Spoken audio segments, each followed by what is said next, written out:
It's a BumbleKast Mini, sponsored by Triforce Riku. Let's jump right on into it. Given the opportunity to make a game out of material from both Mega Drive and the Seasons of Chaos, which of the two stories would you prioritize over the other? I assume both sets of stages would be used. Why do you make me choose? Why not both? I mean, yeah, why not? But I feel like Mega Drive was more consciously designed like a game in terms of progression, and Seasons of Chaos was inspired by game stuff, but that feels more like a DLC component. Mega Drive was more, let's be honest, it was a stealth pitch for a classic game before Mania came out. Yeah. Well, why not? Pitch it again. Here's another one. Given that Gemerald is in IDW and acknowledged by Sega in modern-day material, that implies that the events of Advance 3 had taken place, which in turn implies that the events of Battle have taken place, which in turn implies the details of Chaos not being dead but rather being dormant until Times of Crisis is in play. Did Sega forget this detail? Did you forget this detail? Did anyone else play Battle? I did. Now, you're preaching to the choir. That is the exact argument I make, that Chaos should still be up and around and moving. Problem being, Battle has some weird canonical issues here and there, like Knuckles' house being on Holy Summit and not really on Angel Island. And there's a couple of things here and there that kind of make Battle not fit too great, which makes it hard to, use it as ironclad defense for Chaos's survival. But at the same time, as you've said, Emerald came from Battle. Gemerald was based on Emerald. Ergo, they have to have happened. So, I don't know. We'll see how that pans out.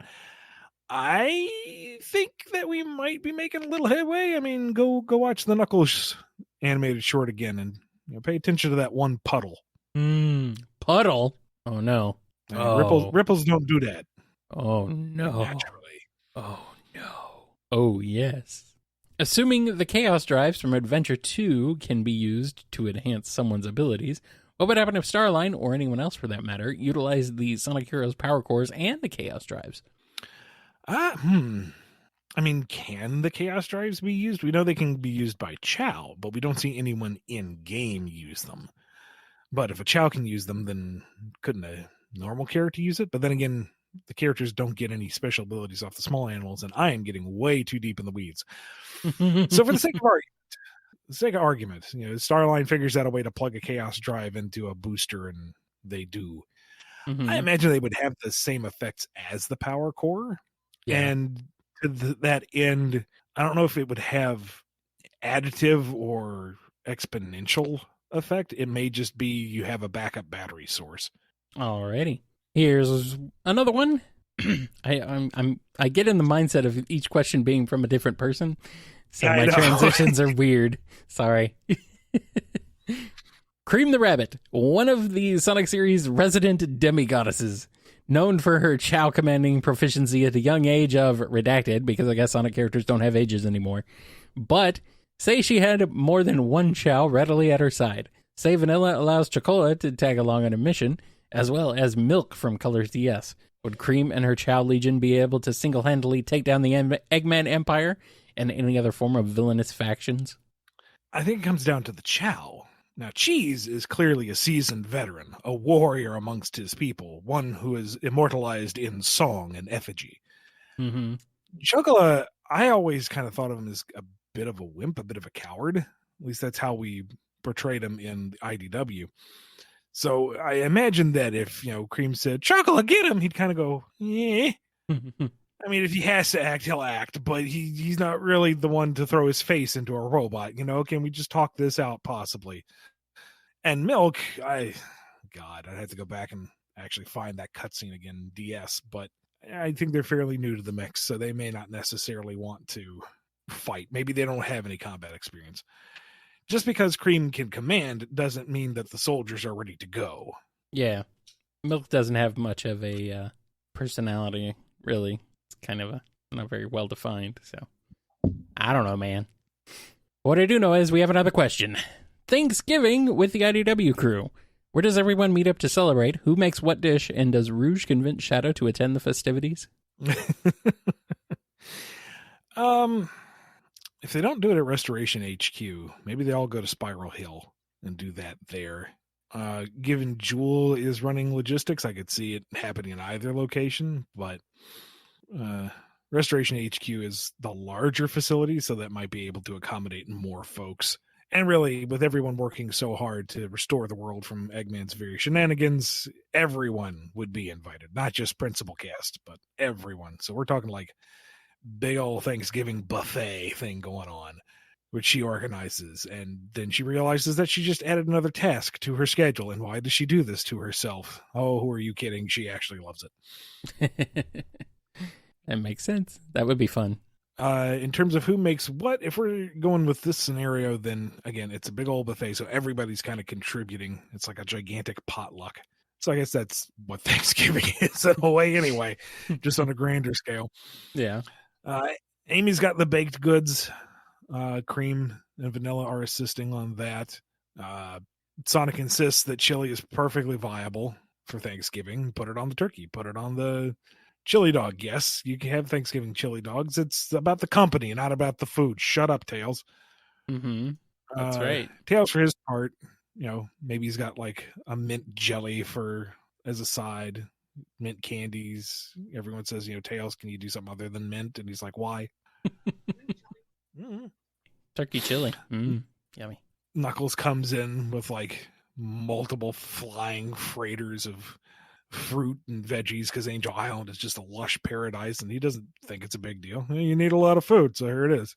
Mm-hmm. Yeah, it's like the freshest produce you've ever seen. What about it? Why is this a big deal? Why is everyone like thanking me and wishing me to come back? I don't understand. Can we just eat? The Chaotix brought all their instant ramen, like a whole $10 worth, man. They really splurged. They rubbed every nickel together. Yeah.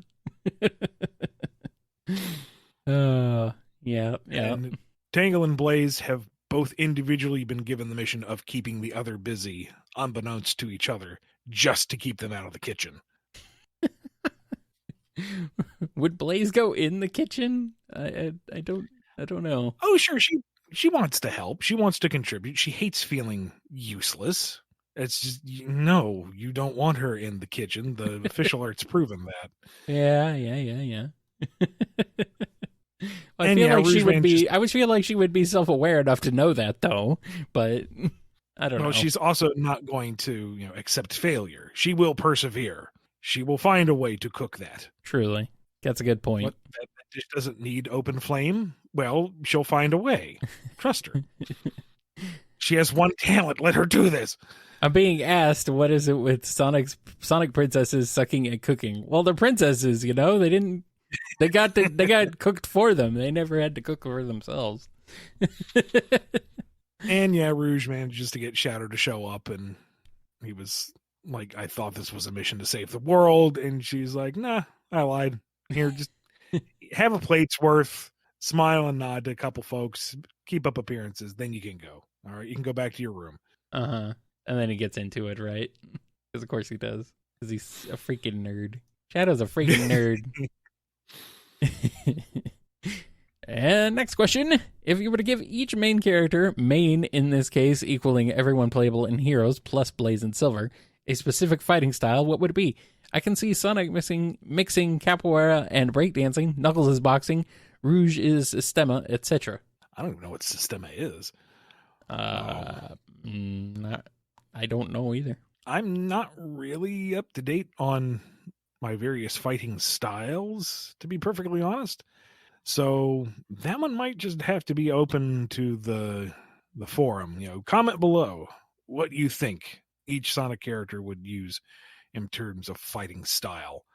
I don't know if Silver necessarily would even have one. He's kind of more point and click. Pick up that car, throw it, you lose. Mm-hmm. Pick you up, throw, you lose. I mean, It's no use. does liberal use of TK fields count as a form of judo? I don't know. Yeah. It's no use with him. That's it. Maybe sumo for big. I mean, who's going to push him out of the ring? True. Or wrestling, some form of wrestling in general.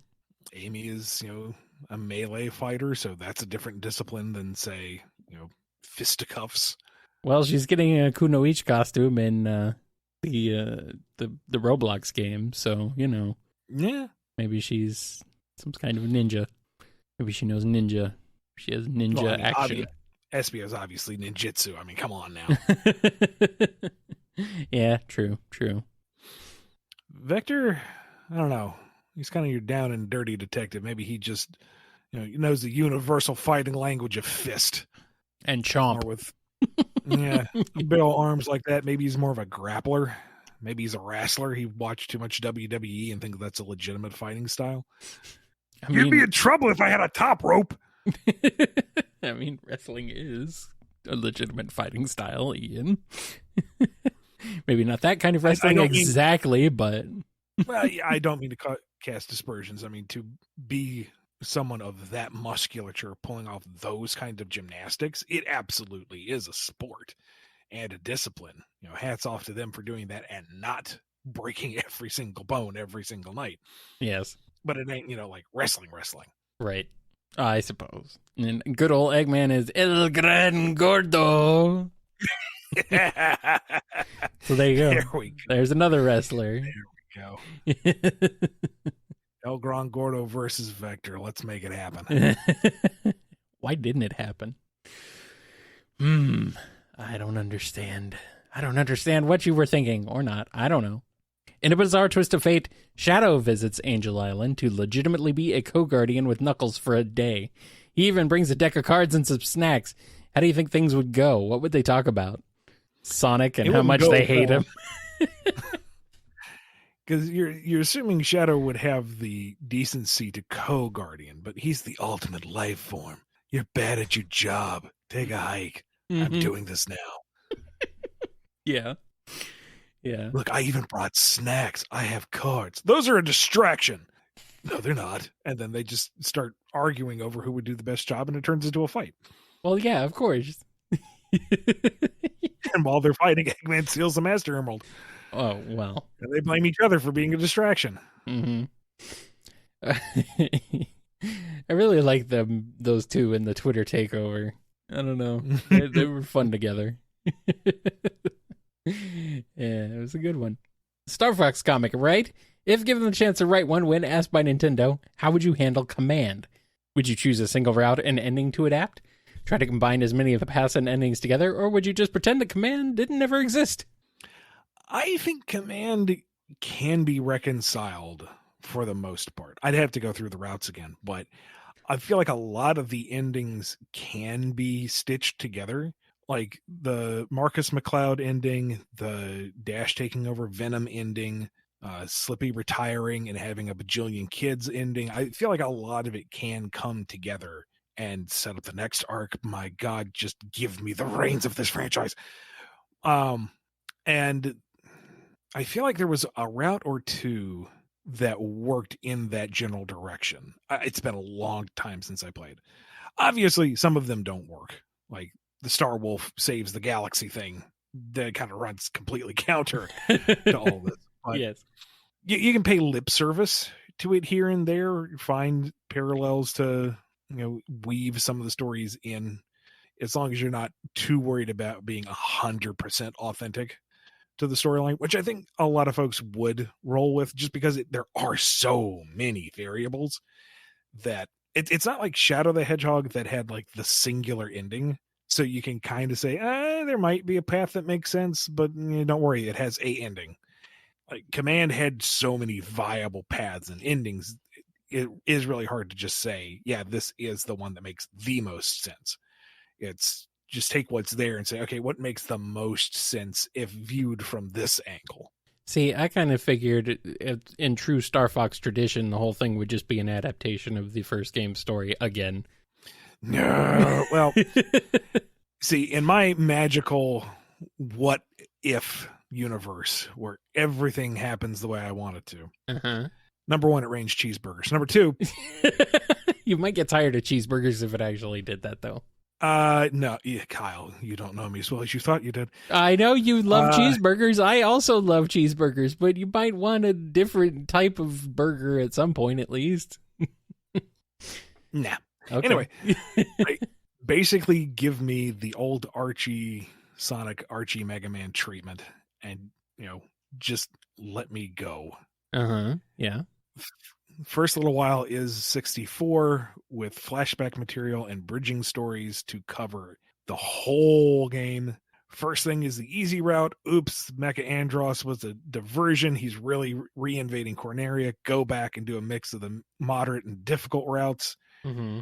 Then you get into Dinosaur Planet. Then you get into Assault. Then you get into Command. Then you follow up on Command with the 3rd generation led by Marcus. And that's like a solid 10 years worth of books right there.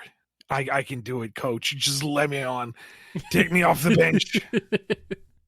Oh, yeah. I'm sure you've already written these, right? To some degree or another. Uh-huh. Uh-huh. I knew it.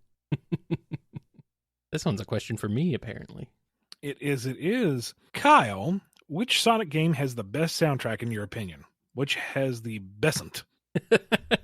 Well, I mean, the bestest is probably Chronicles. Yeah. Through no fault of their own, really. That was just a whole mess of production. Just a whole mess. Otherwise, maybe like Sonic Jam on the Gamecom. That's a very terrible sounding game. Don't look it up. Please don't look it up. As far as the best, boy, that's a loaded question. Spoiled for choice. I mean, like, let's see. I don't have one. I can't choose just one. Which Sonic game has the best soundtrack in your opinion? Just one? I can't do just one. It's like almost every one, except for, things like Boom. Not really. Mean Bean Machine is just Puyo's soundtrack, which is fine, but it's not a Sonic soundtrack. God. Frontiers' soundtrack is wonderful. I love so many tracks from it. It's not really a bad one yet. God. What do you want from me? Could you answer this question, Ian? Because I don't know if I can. Oh, God, no. I don't think I can. I don't think I can choose just one. It's like, it's a lot easier to say which ones weren't good. I mean, like, I can, if I try to limit to like classic or modern era, just to try to narrow the focus ever so slightly. Even then, I can't do it. Like maybe Sonic 2, but Mania? Yeah. I mean, Mania is kind of a cop-out answer because it's just mostly just the good songs from the rest of the games. Yeah, but like Studiopolis and Mirage Saloon are such standout pieces. Yeah. I mean, Press Garden's pretty good. Sure, but I like Press Garden those a lot, two. But I think I might like Press Garden song music more than Studiopolis. Just edges it out for me. But man, they're all really good. And like modern, oh god. Uh-huh. Like on the one hand, SA1 is kind of weird. I would argue it doesn't feel like your more traditional Sonic soundtrack, but it's not bad. I appreciate that about it. It's funky, it's neat, and like I feel like Sonic Adventure is part of what it is because of that soundtrack. Like if you to go back and change it to be more, Sonic-y for the sake of argument, I suppose I don't think it would feel the same. It's like it's not wrong. It's different. But SA2 soundtrack might edge it out. Kind of depends. I'm more of an open your heart kind of guy, so. I don't know. I mean, I feel like it's a bit of a cop-out to say, oh, they're all great, but they are. That's what Sonic is kind of known for. Yeah. Just consistently being a treat it is so much easier to say the games that don't have good soundtracks, because like Boom Games music is serviceable, but it's not remarkable in any way. It's very boring. Sonic 4, I don't really care for the music on. It sounds better. It sounds better when you give it actual proper Genesis style instruments instead of the half measure Jun Senoway was using. But I am not really super into it. It's not bad by any means, but it's, again, another unremarkable thing, at least for me. I feel like episode 2 landed a little better, and I still stand by the Metal Sonic theme in that. I feel like that's a great track. Yeah, the Metal Sonic theme is good. Yeah, there's good songs in there. It's not like it's completely just a write-off, but it doesn't stand out to me like the rest. I feel like the advanced games kind of don't stand out to me either, but that could just be a personal thing. I didn't play them nearly as much. Yeah. As the Genesis games. I feel like if I did, they might have stuck with me a bit more. Yeah, that might be part of it. Yeah, Chaos Angel. Oh. There's a good ones in there. And people are bringing up Advance 3 in the chat. Here's the thing. I have some bad news. I haven't played Advance 3. I probably should. I haven't. So I also haven't played Sonic Rush Adventure, but I love the soundtrack for Sonic Rush. So if Rush Adventure is anything like the original Rush, then I'm here for it. Not so much. No? Not so much. Rush is very, very different. Oh. To a lot of things Sonic. And Rush Adventure, I feel like, is a little more traditional overall. Huh. Interesting. I think it's been a while. Yeah. I love Heroes' soundtrack. That's a freaking banger there. Jeez. In terms of Sonic soundtracks that aren't good, I don't know. I already mentioned some of the worst ones. I don't know. People argue about Spinball. I argue that it's freaking great. So, yeah. It actually works out pretty well with the sound system they used. So, thank you, Howard Drawson. All right. We got one last question. Are y'all staying hydrated? Reminding yourselves that you're great and you matter? Doing your best? Maybe. I don't know. I mean, I average about 40 fluid ounces of water a day. I think that's good. Yes. Probably not. Probably not any of those. But you know what? It's okay. Thank you for the reminder, Triforce Riku. And thank you for supporting us. Yes. If you want a BumbleKast Mini of your own, head over to patreon.com/BumbleKast, Ko-fi.com/BumbleKast, or get the corresponding tier as a YouTube member. We'll see you in the next one.